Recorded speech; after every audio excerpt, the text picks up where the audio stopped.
How's it going, guys? Coffee here. Today I wanted to go over what is going to end up being my league starter, as well as a few other trees and builds for people who aren't starting on that. Now that we actually have the full trees from TLIDB, I have updated the leveling spreadsheet here, and I'll be streaming tomorrow as well on League Start. Maybe it's probably like an hour before, so you can catch me there if you end up having any more questions over what's covered here. So the character that I am going to end up starting on is actually going to be Iris 1. So I'm going to be starting on the original Iris, and the biggest reason why I'm going to do this is because of the changes that they did to her first hero talent here, Struggle Free. They have given it this Spirit Magi skill cooldown recovery speed. Starts at 50%, goes to 110. This combined with the fact that Amazing Friends allows you to have two spirits at all times while they're in ultimate mode, I think is going to lead to Iris being in a really, really good place. Yes, she's losing her belt enchant that people are running with Socialite to run Amazing Friends with 3 spirits, all in ultimate form. But I think the extra recovery, cooldown recovery speed that you're going to be able to get is going to be good enough, and you're going to be something you're going to get early rather than having to, farm thousands of FE in order to get it. Along with that, they've just basically made some changes. They have nerfed activation mediums on other characters in order to basically get them to where the lowest cooldown you can get on them is now 0.3.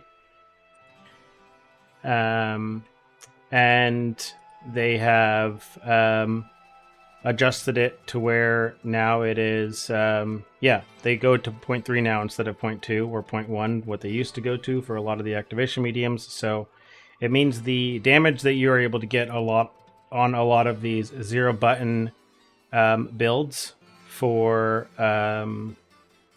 the activation medium skills are going to take a significant damage nerf because of that, right? So if you were attacking at 0.1 seconds every time before, and now it's at 0.3, that's a 200% damage multi-loss. So taking that into consideration, you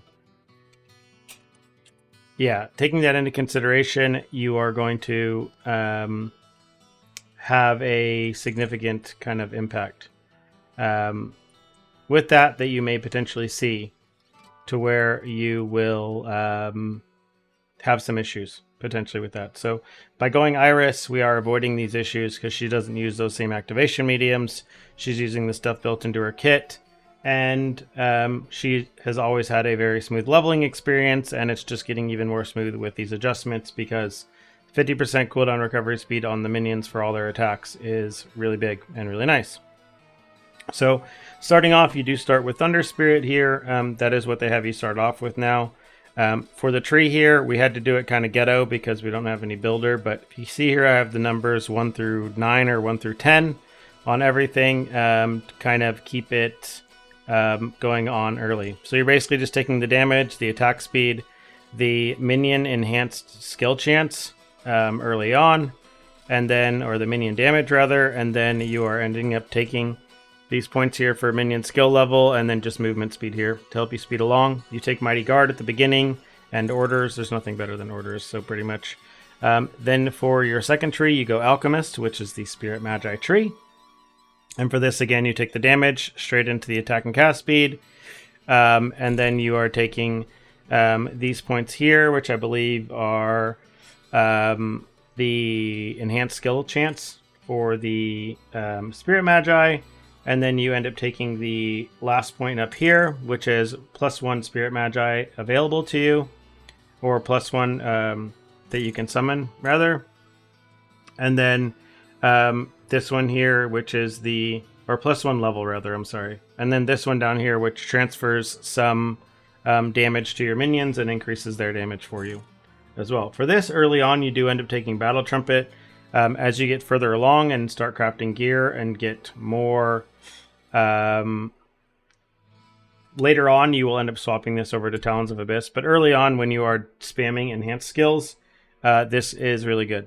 Still, Battle Trumpet will swap to Talons of Abyss later, but I cover that in the second tree here. Third tree you're going to want to take is Lich. By taking this Lich tree here with Off the Beaten Track, this does give you enough sealed mana in order to run a triple aura. So you can run 3 auras like what I have posted up here into the Ultimate Spirit Swap. Oh, I guess I didn't actually post. Oh, I did post her auras here. So you can post these here with Precise Proj, Electric Conversion, and either Weapon Amp or something else. I think you can choose to run something defensive here if you want, but if you end up with like a Fizz weapon, you can just run Weapon Amp, or you can run just something else related to damage wise. So I'll update this as we think about if there's something going to be better. But for the last tree, you do have a couple options. You can either go Steel Vanguard, Warlock, or Assassin. I'm thinking Steel Vanguard is going to end up being the best just because it's a good mix of offense and defense. The stacking of aura effect is really good. Reflection is really good. And then the rest of the tree here is just some extra defensive points and empower levels, empower skill effect, and more attacking cast speed.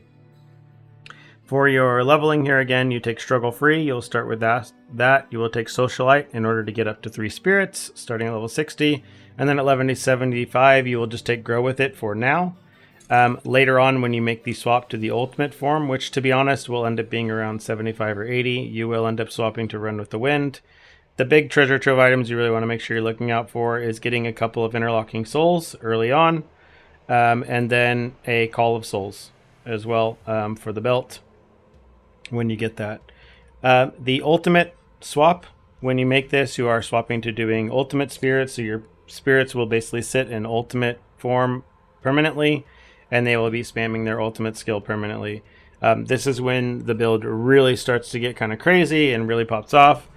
So at this point, if you do have the legendary pets and you do use Scale of Original Sin, you do want to make sure that you have to have 2 stats that are exactly the same. So be careful getting any dex. While the Lightning Spirit can take dex or int, if you do end up getting dex, it means you're going to have to match that dex to your int, which isn't the end of the world, but it is a little bit more annoying than just leaving your dex and strength both at 0 and not having to worry about it. So my recommendation is to just focus on it, get your int, and move on.